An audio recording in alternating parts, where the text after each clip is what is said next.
নমস্কার বন্ধুরা, দেবীর রন্ধনশালায় আপনাদের স্বাগত। এই প্রচণ্ড গরমে রান্না করতে একেবারেই মন চায় না, কিন্তু মুখরোচক খাবার ছাড়াও চলে না। তাই আজ আমি নিয়ে এসেছি একদম সহজ একটা চিকেনের ঝোলের রেসিপি। খুব কম সময় একেবারে ঘরোয়া উপকরণ দিয়ে বানিয়ে ফেলুন। প্রথমে 4টি ছোট আলু খোসা ছাড়িয়ে মাঝখান থেকে কেটে নিলাম। কড়াইতে সর্ষের তেল দিচ্ছি, 1 চিমটি লবণ দিচ্ছি।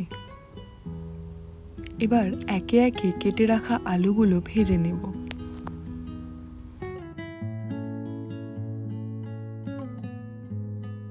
যতক্ষণ আলু ভাজা হচ্ছে আমি ততক্ষণ একটা মাঝারি সাইজের পেঁয়াজ কেটে নিচ্ছি। আলু ভাজা হয়ে গেছে, এখন এগুলো একটি আলাদা পাত্রে তুলে রেখে একই কড়াইতে একটি শুকনো লঙ্কা, একটি তেজপাতা দিলাম। হালকা ভেজে নিয়ে তাতে কেটে রাখা পেঁয়াজগুলো দিয়ে দিচ্ছি। সোনালি রং হওয়া পর্যন্ত ভাজতে হবে। সেই ফাঁকে আমি একটি মাঝারি মাপের পেঁয়াজ বেটে নিচ্ছি।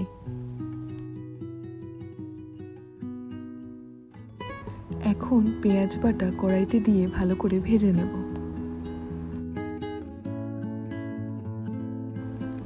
সেই ফাঁকে 2টি মাঝারি সাইজের টমেটো এবং 4টি কাঁচা লঙ্কা বেটে নিচ্ছি।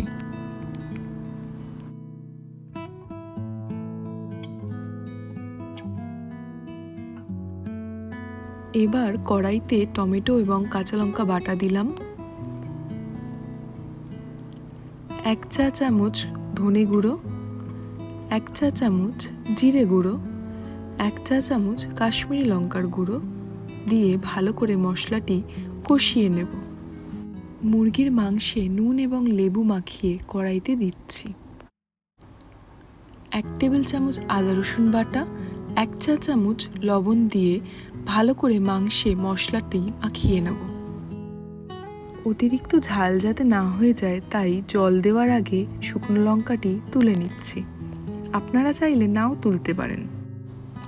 1.5 কাপ মতন জল দিলাম। সবটা ভালো করে মিশিয়ে নিচ্ছি।